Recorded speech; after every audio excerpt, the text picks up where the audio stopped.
بسم اللہ الرحمن الرحیم۔ السلام علیکم عزیزان، پیار، محبت، عشق یہ دنیا کی ایک سچائی ہے۔ ہر شخص زندگی میں کبھی نہ کبھی پیار، عشق یا محبت کرتا ہی کرتا ہے۔ نہیں کرتا تو کم از کم اس کا متلاشی ضرور ہوتا ہے۔ کچھ ایسے خوش قسمت ہوتے ہیں جو اپنا پیار پا لیتے ہیں، لیکن زیادہ تر کو انجام اچھا نہیں ہوتا، اس میں زیادہ تر لوگ خراب ہی ہوتے ہیں۔ تو کسی شاعر نے بڑی خوبصورت بات کہی ہے کہ دیکھے ہیں محبت میں دیکھے ہیں بہت ہم نے انجام محبت کے، آغاز بھی رسوائی انجام بھی رسوائی۔ اچھا، دنیا کو کوئی خطہ ایسا نہیں جہاں عشق کی داستان پروان نہیں چڑھی۔ ہر جگہ رومیو جولیٹ کو لے لیں، وہ جو ہندوستان کی داستانیں ہیں، ممتاز محل کی داستان ہو گئی، پنجاب کی داستانیں ہیں، ہیر رانجھا، سونی مہیوال، سسی پنو، سندھ میں نوری جان، کوئی خطہ ایسا نہیں جہاں پہ آپ لیں گے کوئی نہ کوئی داستان آپ کو خوبصورت سی ملے گی۔ لیکن زیادہ تر داستانوں کا جو انجام ہے نا، وہ کچھ ٹریجک ہوتا ہے، پتہ نہیں کیوں۔ ممتاز محل کوئی ہوتی ہے کہ ممتاز محل سے شاہجہاں نے عشق کیا تو ایک نئی چیز دے دی کہ بنوا کے تاج محل ساری دنیا کو محبت کی نشانی دی ہے۔ تو ایسا کوئی شعر ہے تو وہ ساری دنیا کو ایک ایسا، وہ دنیا کے 7 عجوبوں میں شمار ہوتا ہے، ایسی چیز اس نے وہ محبت کی نشانی کے طور پہ دی تھی۔ تو ان کا بھی عشق تھا۔ تو یہ بڑے عشق ہے۔ میں نے فیصلہ کیا ہے کہ میں جو داستانیں سناتا ہوں، ہفتے میں ایک آدھ داستان کوئی عشق کی مشہور کسی دنیا کے کسی خطے کی، اپنے خطے کی کافی ہیں، لیکن بہت سی دوسرے خطوں کی بھی، جیسے ایران میں شیریں فرہاد کا ہے، یا رومیو جولیٹ کا قصہ ہے، یا جو بھی اس طرح کے قصے میں کوئی ایک آدھ آپ کو سناؤں گا۔ یہ بھی لوگوں کے لیے ایک بڑا اٹریکشن کا باعث ہوتا ہے۔ تو یہ تو داستانیں ہیں جو ملکی اور عالمی سطح پہ ہیں، لیکن عشق محبت گلیوں محلوں ہر جگہ پروان چڑھتا ہے اور بڑے عجیب عجیب واقعے نظر آتے ہیں۔ میں آج کوئی بڑی داستان نہیں سنانے لگا، لیکن میں چند باتیں اپنے بچپن کی سناؤں گا۔ ہمارا ایک کلاس فیلو تھا، میں شاید بی ایس سی میں پڑھ رہا تھا، تو ایک دن میں گھر سے باہر نکلا تو وہ جا رہا تھا۔ میں نے آواز دی، میں نے کہا کہاں جا رہے ہو؟ منہ میں انگلی رکھ کے کہتا میں آ رہا ہوں، 5 منٹ یہی ویٹ کرنا، میں آ رہا ہوں۔ میں نے کہا پتہ نہیں کیا چکر ہے۔ خیر واقعی 5 منٹ بعد وہ میرے گھر پہ موجود تھا۔ میں نے کہا کہاں جا رہے تھے؟ تو بڑا سر جھکا کے کہتا یار ایک لڑکی سے پیار ہو گیا۔ میں کہا کون ہے؟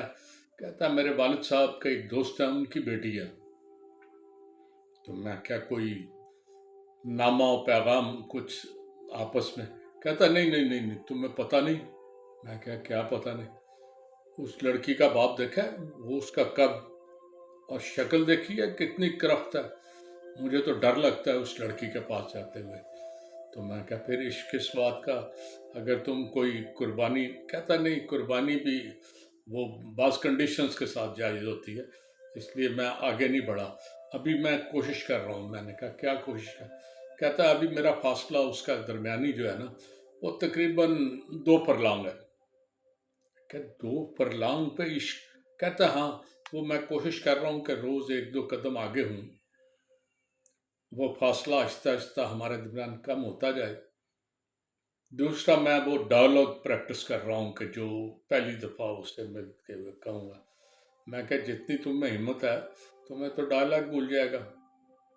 کہتا ہے اسی لیے بار بار پریکٹس کر رہا ہوں کہ جب تک وہ فاصلہ سمٹ کے اس کے قریب میں پہنچوں گا تو ڈائلاگ مجھے اتنا ازبر یاد ہو جائے گا کہ میں بھولوں گا نہیں۔ خیر میں ہنس کے چھپ کر رہا۔ میں نے کہا اچھا چلو دیکھتے ہیں کہاں تمہارا عشق تمہیں کہاں لے جاتا ہے۔ 2 ماہ ہوئے تو میرے پاس آیا اور میرے گلے لگ کے باقاعدہ رونا شروع ہو گیا۔ میں نے کہا کیا ہوا؟ کہتا میرا عشق بس ستیاناش ہو گیا۔ میں کہا کیا ستیاناش ہوا؟ کہتا کوئی دبئی سے لڑکا آیا تھا، راتوں رات انہوں نے طے کیا رشتہ، اور وہ اگلے ہفتے شادی ہے اور وہ جا رہی ہے، تو میں تو بس، تو میں کہ یار اپنے والد صاحب سے بات کرنی۔ کہتا واہ واہ واہ، والد صاحب اور ہٹلر ثانی ہٹلر ہیں، ان سے بات، ان کے تو پاس سے میں گزرنا بھی ڈر لگتا ہے، ان کا کیا پتہ کب وہ تو بغیر وجہ کے جوتیاں مارنی شروع کر دیتے ہیں۔ میں کہا اچھا، تو کوئی پیش رفت نہیں ہوئی تھی؟ کہتا پیش رفت کیا، میری طرف سے تو پوری پیش رفت تھی، ابھی لڑکی کو یا لڑکی کے گھر والوں کو یا میرے گھر والوں کو ابھی کچھ نہیں پتا تھا، تم اکیلے میرے رازدار ہو، اسی لیے میں رو رہا ہوں تمہارے پاس آ کے۔ میں ہنس کے چپ کر رہا، بہرحال وہ وقتی عشق تھا، بات ختم ہو گئی۔ ایک اور واقعہ مجھے یاد ہے، ہمارے ایک دوست تھے، بڑے زندہ دل قسم کے بندے، لیکچرر تھے،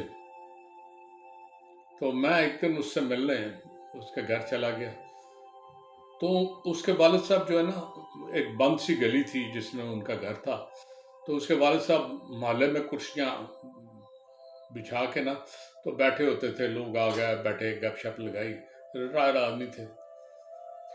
تو میں نے جا کے گاڑی روکی، تو گلی کے اندر گیا تو اس کے والد صاحب کھڑے تھے۔ السلام علیکم، کیا حال ہے بیٹا؟ میں کہا جی بڑا اللہ کا شکر ہے، ٹھیک ہے، بیٹھو، آ رہا ہے وہ۔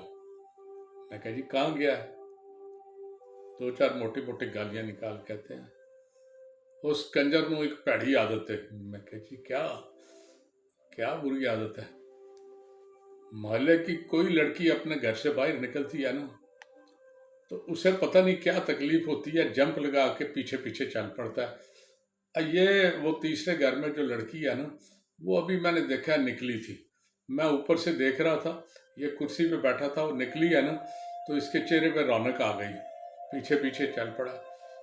زیادہ اس کی کیپیسٹی نہیں ہے، لڑکی بھی اسے لفٹ نہیں کرائے گی، لیکن شوق دیکھو نا، شوق ہوتا ہے۔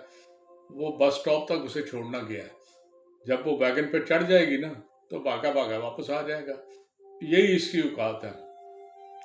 میں کہا جی اچھا چلے، میں نے کہا میں دیکھ لیتا ہوں۔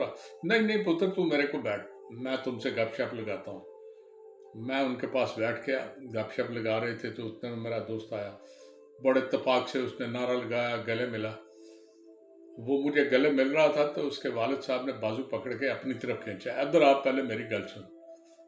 جوتی ان کے ہاتھ میں تھی، دڑن انہوں نے ان کے سر پہ سر کا باجا بجا دیا۔ میں کہا، وہ کہتا او جی دیکھو میرا دوست آیا، تسی ماری جا رہے ہو، وہ گھر دا بندہ ہے، انہوں تیرا کی نہیں پتا۔ اس کے ابو نے اس کی وہ بےزتی کی، میں اب کیا کہتا، میں نے بڑی مشکل سے چھڑایا، میں کہا جی غلطی ہو گئی، چلو کوئی گل، وہ یہ روز غلطی کردا ہے، روز مار کھاندا ہے، تو تے اج دیکھے ہے نا میں روز ہی یہ ایہو کرنا، یعنی شرم نہیں آندی۔ تو یہ عشق کے انجام ہیں تو جو بھگتنے پڑتے ہیں۔ تو اب ایسے سہولت ہو گئی ہے، ہمارے وقت تو کہ وہ کسی لڑکی تک اپروچ کرنا اتنا جو شیر لانے کے برابر ہوتا تھا، نہ کوئی فون نہ کوئی رابطہ۔ کہتے ہیں ایک بندہ عشق میں پھر رہا تھا کسی بچی کے، تو وہ اس کے گھر کے بار گزر رہا تھا، لڑکی نظر آئی، اس نے اشارہ کیا تو لڑکی نے جواباً اشارہ کیا، تو وہ دوستوں سے ملا تو کہنے لگا آج میرا دوست تھا اس نے دیکھو میری طرف پھول پھینکا ہے۔ میں نے کہا مگر تمہارا تو سر پھٹا ہوا لگتا ہے، خون نکل رہا ہے۔ کہتا وہ گملے سمیت پھول آیا تھا میرے پاس۔ تو اس وقت تو اس طرح کے گملے لگ جاتے تھے، اب بڑی سہولت ہے، اب تو موبائل فون ملائیں، وہ بچی بھی کہہ دیتی ہے جی میری کلاس والے اس سے اسائنمنٹ کے بارے میں بات کر رہی ہوں، اور بات عشق کی ہوتی ہے۔